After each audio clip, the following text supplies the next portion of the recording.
Traffic कायदे की खिलाफ वर्जी, सिटी पुलिस का तस्वीर पर अनोखा कैप्शन। हैदराबाद ट्रैफिक पुलिस ने एक तस्वीर पर अनोखे अंदाज का कैप्शन लिखते हुए सोशल मीडिया इस्तेमाल करने वालों की तवज्जो हासिल कर ली।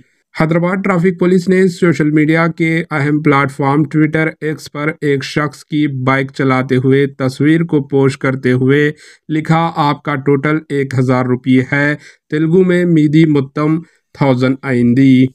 यूज़र चार्जेस इजाफाई में ये शख्स बगैर हेलमेट बाइक चला रहे हैं और बाइक चलाने के दौरान सेलफोन का भी इस्तेमाल कर रहे हैं। ये कैप्शन मशहूर मीम से मिलता जुलता है जो कुमारी आंटी का कहा हुआ है। स्ट्रीट फूड जो कारोबार करती है वो आंटी ने इस वर्ड का इस्तेमाल किया था। Bureau report, AHN news. AHN news को लाइक करें, शेयर करें और सब्सक्राइब करना ना भूलें।